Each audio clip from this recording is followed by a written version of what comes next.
ناظرین گرامی، آج کی اس ویڈیو میں ہم آپ کو روئے زمین پر موجود ایک ایسی نایاب اور پاک جگہ کے بارے میں بتائیں گے جسے دنیا ریاض الجنہ یا جنت کے ٹکڑے کے نام سے جانتی ہے۔ ہم دعوے سے کہہ سکتے ہیں کہ اس جگہ کے متعلق جان کر یقیناً آپ کے دل میں بھی یہاں جانے کی تمنا جاگ اٹھے گی۔ تو ویڈیو میں آگے بڑھنے سے پہلے آپ سے درخواست ہے کہ ایک مرتبہ حضور صلی اللہ علیہ وآلہ وسلم پر درود شریف پڑھ لیجیے۔ اللہم صل علی محمد وعلی آل محمد۔ پیارے دوستو، حضور صلی اللہ علیہ وآلہ وسلم کا ارشاد ہے، میرے ممبر اور میرے گھر کے درمیان والی جگہ ریاض الجنہ یعنی جنت کے باغوں میں سے ایک باغ ہے۔ ام المؤمنین حضرت عائشہ صدیقہ رضی اللہ عنہا کے حجرے مبارکہ اور ممبر نبوی صلی اللہ علیہ وآلہ وسلم کے درمیانے حصے کو روضہ یا ریاض الجنہ کا باغیچہ کہتے ہیں۔ حضرت عبداللہ بن زید رضی اللہ عنہ سے روایت ہے کہ حضور صلی اللہ علیہ وآلہ وسلم نے ارشاد فرمایا، میرے گھر اور میرے ممبر کے درمیان کا حصہ جنت کے باغوں میں سے ایک باغ ہے۔ ناظرین، اللہ تعالیٰ نے حضور صلی اللہ علیہ وآلہ وسلم کو آپ کی وفات پانے کی جگہ بھی بتا دی تھی، اور اس جگہ کا بھی بتا دیا تھا جس میں آپ صلی اللہ علیہ وآلہ وسلم کی قبر انور ہو، اور آپ صلی اللہ علیہ وآلہ وسلم کو اس کا علم آپ کی حیات میں ہی ہو گیا تھا، یہاں تک کہ آپ نے اپنی امت میں سے جن کو چاہا اس بات کی خبر دی۔ یہ وہ مقام اور مرتبہ ہے جس کے اوپر کوئی مقام اور مرتبہ نہیں۔ ریاض الجنہ حضرت عائشہ صدیقہ رضی اللہ عنہا کے حجرے مبارکہ سے لے کر حضور پاک صلی اللہ علیہ وآلہ وسلم کے ممبر مبارک تک ہے۔ جنت کا یہ باغ جنت ہی کا ایک قطعہ ہے، جیسے حجر اسود جنت کا ایک پتھر ہے۔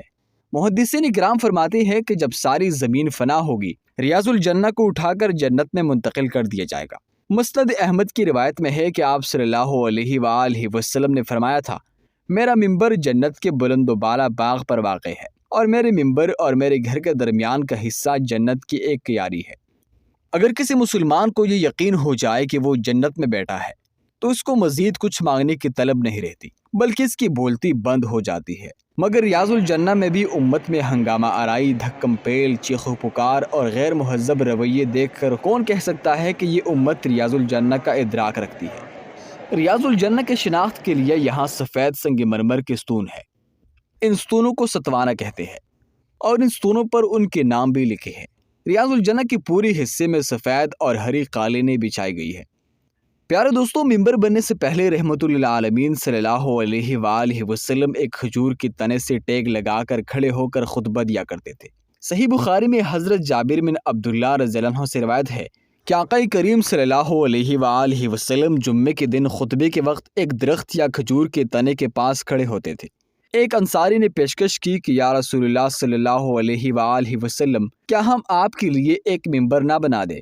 آپ صلی اللہ علیہ وآلہ وسلم نے فرمایا، جیسے آپ کی مرضی۔ جمعے کا دن آیا تو آپ صلی اللہ علیہ وآلہ وسلم ممبر پر تشریف فرما ہو تو وہ تنا بچے کی طرح چیخ چیخ کر آپ صلی اللہ علیہ وآلہ وسلم کے فراق میں رونے لگا، قریب تھا کہ پھٹ جائے۔ رحمت للعالمین صلی اللہ علیہ وآلہ وسلم ممبر سے نیچے اترے، اپنا رحمت والا دست مبارک پھیرا اور براویت امام بخاری رحمت اللہ علیہ سینے مبارک سے لگایا۔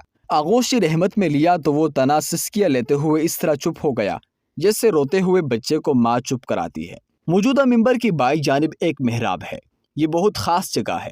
یہ وہ عظیم جگہ ہے جہاں آپ صلی اللہ علیہ وآلہ وسلم نماز پڑھایا کرتے تھے۔ اس محراب کے اوپر درمیان میں لکھا ہے، ھذا محراب رسول صلی اللہ علیہ وآلہ وسلم، یعنی یہ رسول کریم صلی اللہ علیہ وآلہ وسلم کے محراب ہے۔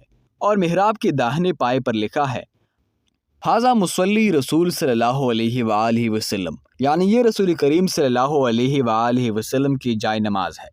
روایات میں آتا ہے کہ اس جگہ پر آپ صلی اللہ علیہ وآلہ وسلم نماز پڑھایا کرتے تھے۔ آپ کی دنیا سے پردہ فرما جانے کے بعد سیدنا ابو بکر صدیق رضی اللہ عنہ نے امامت فرمائی، لیکن آپ صلی اللہ علیہ وآلہ وسلم کی جگہ سے تھوڑا پیچھے ہو کر نماز پڑھایا کرتے تھے، تاکہ جس جگہ رحمت للعالمین صلی اللہ علیہ وآلہ وسلم کے قدم مبارک ہوتے تھے، صدیق اکبر رضی اللہ عنہ کا وہاں سر مبارک پڑتا تھا۔ اللہ اکبر، کیا کمال کا ادب تھا! جس جگہ پر آپ صلی اللہ علیہ وآلہ وسلم کا سر مبارک پڑتا تھا، وہ جگہ ادب کی وجہ سے بند کروا دی گئی تھی تاکہ اس جگہ کسی کا پاؤں نہ پڑے۔ مسجد نبوی صلی اللہ علیہ وآلہ وسلم میں نماز پڑھنے کا ثواب ہر جگہ برابر ہے، مگر یہ مبارک جگہ سب سے بڑی فضیلت کی جگہ ہے۔ یہاں پر نماز کی عجیب کیفیت ہے۔ اگر کسی کو 2 رکعت کی بھی توفیق مل جائے تو اس کو اللہ تعالیٰ کا شکر ادا کرنا چاہیے۔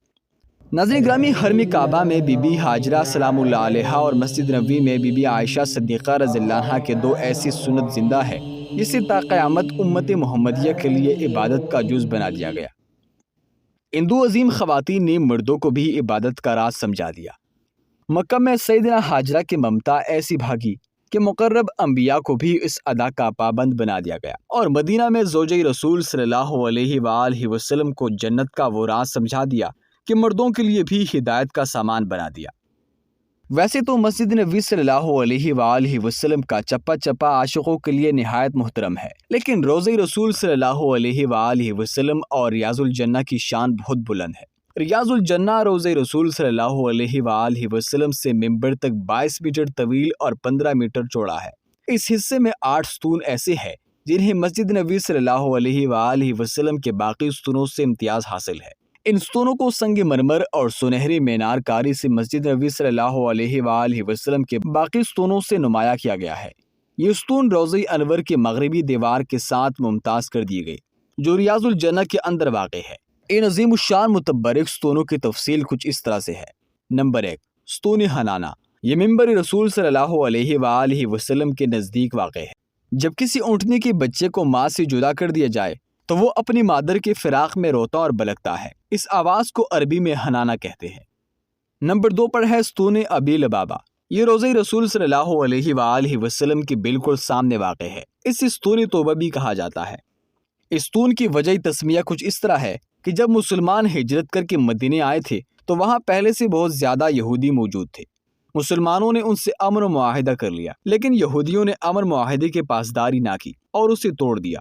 تو اللہ تعالیٰ اور رسول کریم صلی اللہ علیہ وآلہ وسلم نے سخت غصے اور برہمی کا اظہار کیا، اور پھر اللہ تعالیٰ کی طرف سے حکم نازل ہوا کہ معاہدے کے حد پامال کرنے والے یہودیوں کو قتل کر دیا جائے۔ حضرت ابو لبابہ مدینے کے پرانی رہائشی تھے۔ ان کی یہودیوں کے ساتھ دوستانہ مراسم تھے۔ انہوں نے ہر چیز جا کر یہودیوں کو بتا دی اور ہاتھ کے اشارے سے گردن کی طرف اشارہ کیا کہ آپ سب کے گلے کاٹے جائیں گے۔ بعد میں انہیں اپنی غلطی کا احساس ہوا کہ انہیں ایسا نہیں کرنا چاہیے تھا۔ اپنی اس غلطی پر وہ اتنے زیادہ شرمندہ ہوئے کہ احساسی ندامت سے زمین میں گڑے جا رہے تھے۔ انہوں نے اپنے آپ کو اللہ اور اس کے رسول صلی اللہ علیہ وآلہ وسلم کا مجرم گردانتے ہوئے مسجد نبوی میں ایک کھجور کے درخت کے ساتھ رسیوں سے خود کو باندھ لیا، اور پھر اللہ کی بارگاہ میں گڑ گڑا کر اپنی غلطی کی معافی مانگنے لگے۔ ان کا کہنا تھا، جب تک اللہ مجھے معاف نہیں کرے گا میں اس طرح سے اپنے آپ کو رسیوں سے باندھے رکھوں گا۔ پھر اللہ تعالیٰ نے انہیں معاف فرما دیا۔ نمبر 3 پر ہے ستون سریر۔ اس کا مطلب ہے سونے کی جگہ۔ یہ وہ جگہ ہے جہاں رسول کریم صلی اللہ علیہ وآلہ وسلم نے اعتکاف فرمایا تھا۔ اس جگہ آپ کا بستر مبارک بچھا ہوا تھا۔ اس بستر پر اکثر سرور کائنات صلی اللہ علیہ وآلہ وسلم آرام فرماتے تھے۔ نمبر 4 پر ہے ستون وفود۔ اس جگہ پر مدینے کے باہر سے آئے ہوئے وفود آپ صلی اللہ علیہ وآلہ وسلم سے ملاقات کرتے اور دین اسلام کے متعلق انہیں عقائد و جہاں صلی اللہ علیہ وآلہ وسلم تبلیغ فرماتے تھے۔ نمبر 5 پر ہے ستون حضرت علی۔ اس جگہ حضرت علی المرتضیٰ کرم اللہ وجہ الکریم اکثر نماز ادا کیا کرتے تھے۔ نیز اس جگہ بیٹھ کر سرکار دو جہاں صلی اللہ علیہ وآلہ وسلم کے پاسبانی بھی کیا کرتے تھے۔ محبوب خدا شافع محشر صلی اللہ علیہ وآلہ وسلم جب حضرت عائشہ کے حجرے مبارک سے نکل کر مسجد میں داخل ہوتے تو اس جگہ سے ہو کر گزرتے۔ اکثر اوقات دیگر صحابہ کرام بھی حضرت علی رضی اللہ عنہ کے ساتھ بیٹھ جایا کرتے تھے۔ اسی مناسبت سے اسے ستون علی کہتے ہیں۔ نمبر 6 پر ہے ستون تہجد۔ یہ ستون اصحاب صفہ کی چبوترے کے سامنے اور حضرت فاطمہ کے حجرے کے کونے پر واقع ہے۔ اس جگہ نبی کریم صلی اللہ علیہ وآلہ وسلم نماز تہجد فرماتے، اس لیے اس کا نام ستون تہجد ہے۔ نمبر 7 پر ہے ستون جبرائیل۔ اس جگہ حضرت جبرائیل علیہ السلام داخل ہو کر نبی کریم صلی اللہ علیہ وآلہ وسلم کی خدمت میں حاضر ہوا کرتے تھے، جبکہ آج کل یہ ستون روضہ مبارک کے اندر آنے کی وجہ سے نظروں سے اوجھل ہے۔ نمبر 8 پر ہے ستون عائشہ۔ روضہ رسول صلی اللہ علیہ وآلہ وسلم کی جانب سے چلے تو راستے میں آنے والا تیسرا ستون ستون عائشہ کہلاتا ہے۔ پیارے آقا صلی اللہ علیہ وآلہ وسلم نے اپنے حیات مبارکہ میں فرمایا تھا کہ اس مسجد میں ایک ایسی متبرک جگہ موجود ہے کہ اگر لوگوں کو اس کی فضیلت کا اندازہ ہو جائے تو وہ قطاروں میں کھڑے ہو کر اس جگہ نماز پڑھے، مگر آپ صلی اللہ علیہ وآلہ وسلم نے وہ جگہ کسی کو نہیں بتائی۔